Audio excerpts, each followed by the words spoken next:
For years, hundreds of people have been sharing their encounters with Zozo, the most infamous Ouija board demon. People have said that Zozo possesses them, manipulating their very movements and speaking through their very mouths.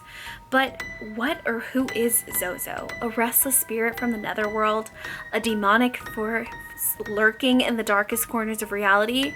Or simply our imagination? Today we are talking about Zozo, the most infamous Ouija board entity of all time.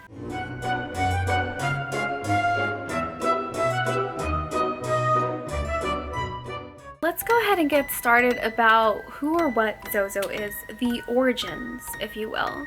So the origin of Zozo started in March 2009 when Darren Evans shared his own personal experiences with the Ouija board on this online website called The Ghost Tales. His story revolves around encounters with a specific entity named Zozo. Those interactions follow a recognizable pattern that people familiarize with the Ouija board sessions that have gone wrong. Darren Evans explained that since the first time that he encountered the demon, the Ouija board went wild and flew between the Z and the O, frantically spelling Z-O, Z-O, Z-O, Z-O. Zozo said that it came to take Evans' family to paradise. Evans asked where paradise was. The plastic arrow, known as the planchette, moved once more. Slowly, it spelled out the word H-E-L-L, hell. He reported that Zozo also spewed all kinds of bad words, and then it started talking in Latin and in Hebrew. He even reported how he then rushed to the bathroom where his girlfriend had been giving their 1-year-old daughter a bath, and his girlfriend was just gone. The tub was overflowing and his daughter was drowning.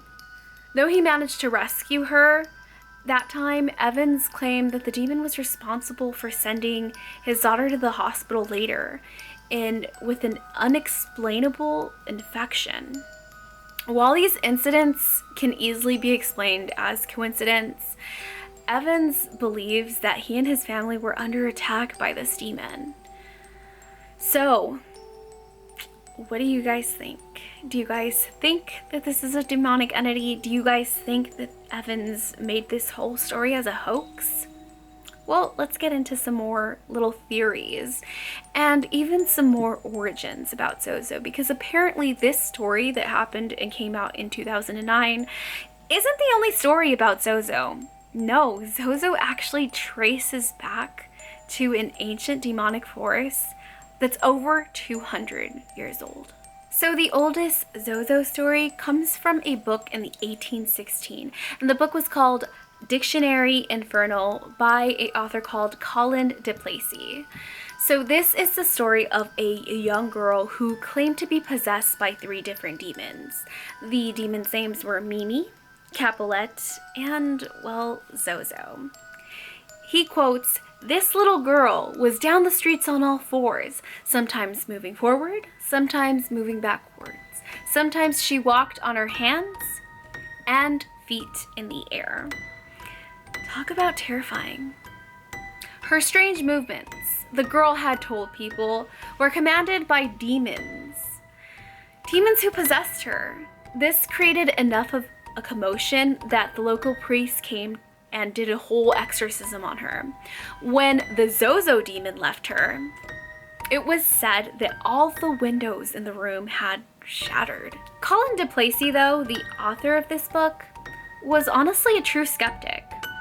While he recorded all these paranormal instances, he did note that he didn't believe a word of it. But even his story wasn't the first mention of the spirit.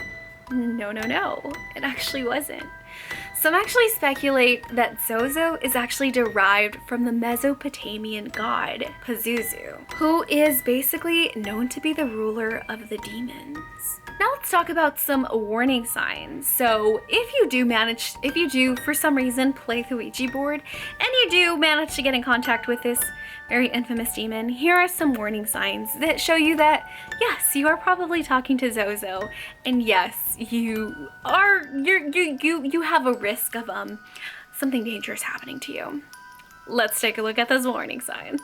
So, like so many demons, Zozo likes to make their presence known, or his presence known.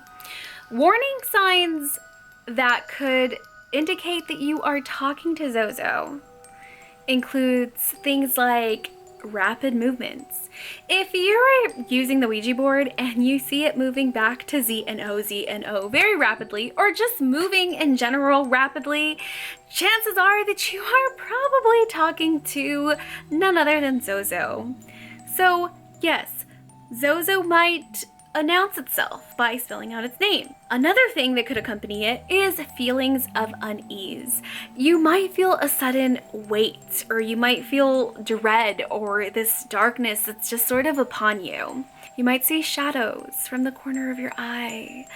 You might see things in the room that are just growing darker and darker.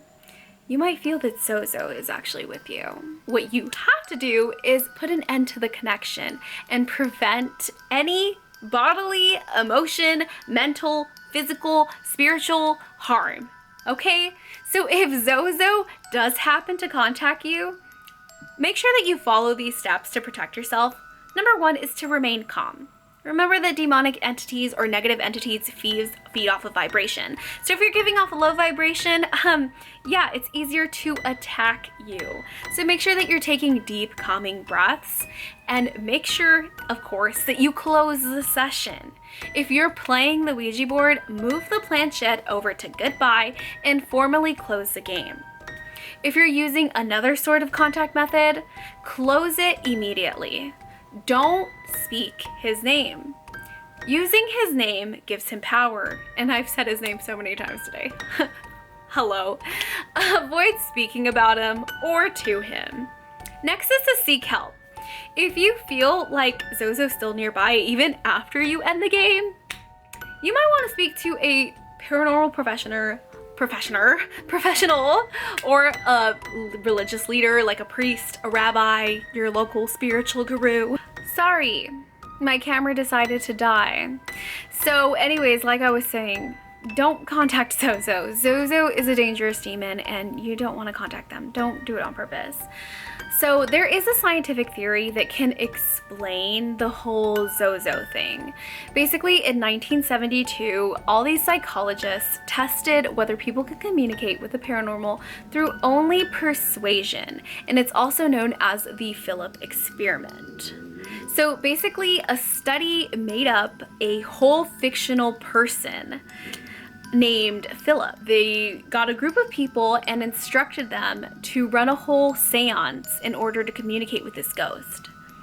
The group became convinced that they were talking to Philip. They heard knocking sounds coming from the table. They felt that the table was vibrating. Even at one point, they saw the table go up on 2 legs. They were sure that they were speaking to Philip's spirit or soul, even though Philip was completely made up. So what was going on, and how did this Philip start answering all their questions? In truth, Philip was just someone that the researchers had just made up. So the researchers basically concluded that the human brain can really just make stuff up and sort of form these connections. We can create these spirits out of our own will with just a little bit of persuasion and imagination. The Ouija board actually has something called the odometer effect, which is basically when our muscles make these small subconscious movements without us even realizing them. When these movements start to shift that little piece of plastic, we become convinced that something's really happening here, and it's just happening supernaturally. All this amounts to us just wanting to scare ourselves and getting that kick and that adrenaline rush pretty much.